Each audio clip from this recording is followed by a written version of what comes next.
Hoje, na cidade de Davi, nasceu o Salvador, que é Cristo, o Senhor. Só isso.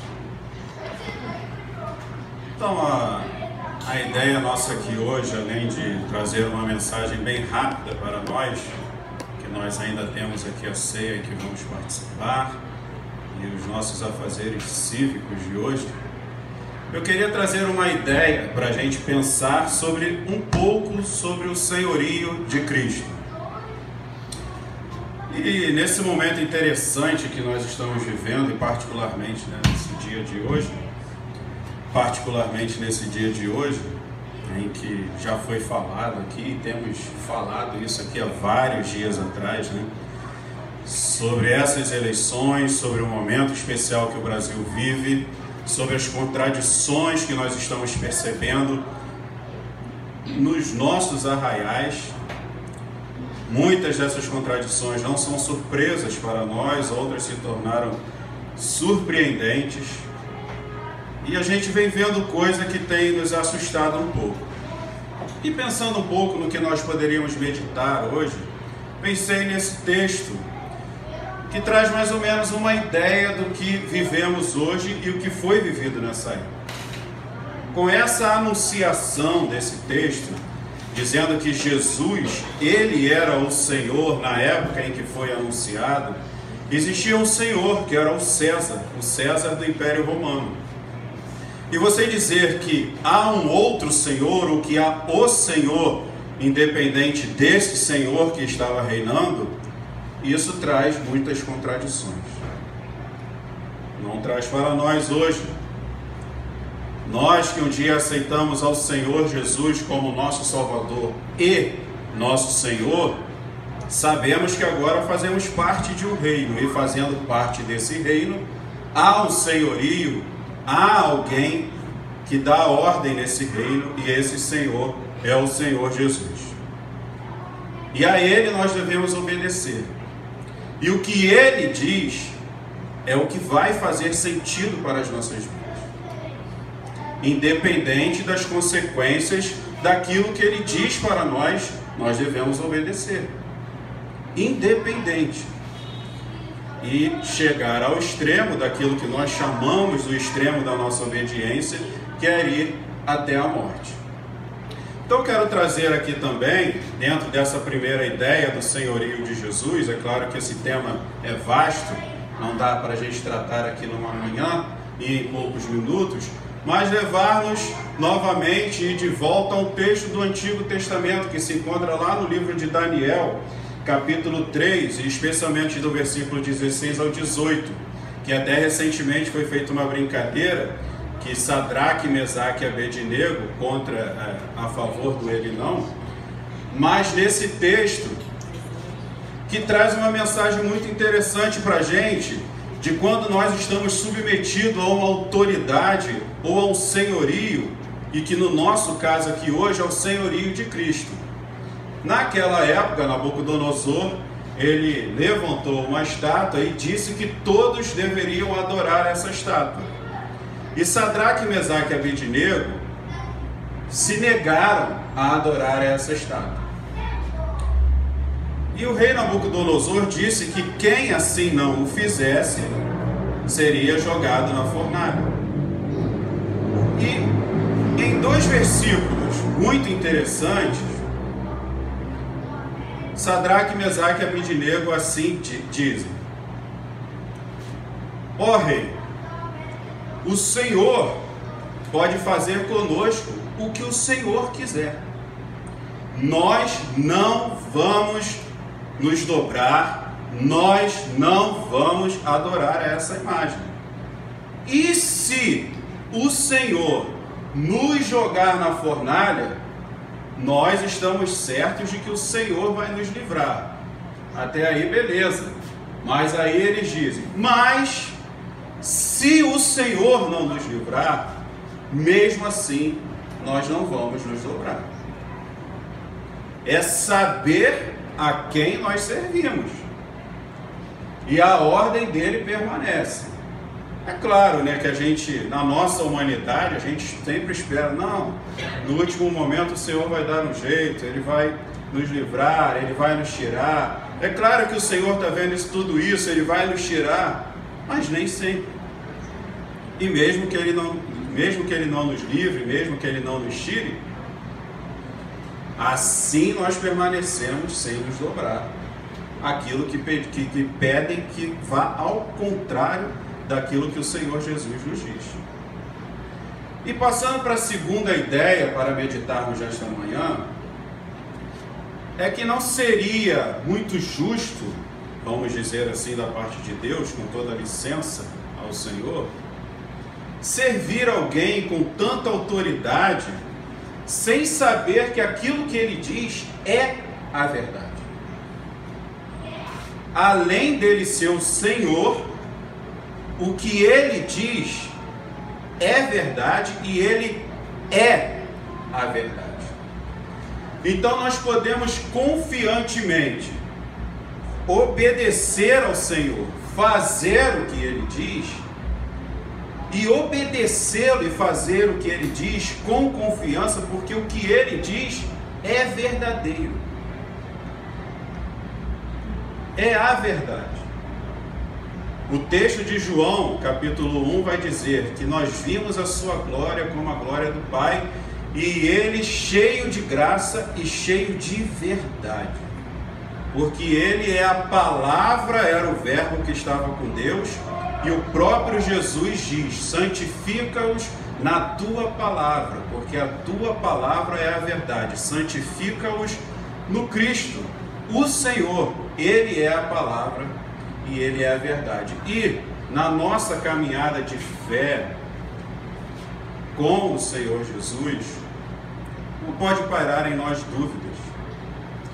Fé é crer que o que Deus disse é a verdade. É crer que o que ele diz é verdade. É crer no caráter de Deus. Não há dúvida de que o que ele diz é a verdade. E não há espaço para nós fazermos as nossas transliterações, os nossos argumentos. Ame ao próximo, assim como eu vos amei. É verdade. Ame ao próximo, assim como eu vos amei. É uma ordem e é a verdade. Estive nu e me vestistes. É uma ordem e é uma verdade. Por quê? Porque nós sabemos a origem dessa palavra, e essa palavra vem de Deus. Então não pode pairar em nós uma dúvida a respeito daquilo que o Senhor diz. E devemos nos acostumar a cada dia a aprender a ouvir a voz do bom pastor. Então quero fazer um exercício com vocês de imaginarmos, né, o Senhor Jesus. Eu conversando com Letícia esses dias, a gente conversou sobre isso. Imagine você que esteja somente você e Jesus num determinado local. E aí Jesus e você estão num quarto pequeno. E Jesus está sentado numa cadeira e tem uma mesa na frente. E em cima dessa mesa há um copo com água. E então você fala assim: Jesus, eu vou ali fora rapidinho e já volto. Então você fecha a porta. Passa-se uns 10 segundos e você abre a porta novamente. E quando você abre a porta novamente, o copo d'água está vazio. E você pergunta assim: Jesus, foi o Senhor que bebeu essa água? Ele diz: não. E nem um milésimo de segundo passa pela sua cabeça de que ele esteja mentindo. É impossível que o que ele diz não seja verdade, porque nele habita toda a verdade. Nós devemos estar a todos os dias lembrando disso. E nesse momento que nós estamos vivendo no nosso país, isso se torna ainda mais grave para nós. E nós a todo instante devemos estar lembrando, é o Senhor Jesus quem disse. E o que Ele diz é a verdade. E nós não podemos duvidar disso.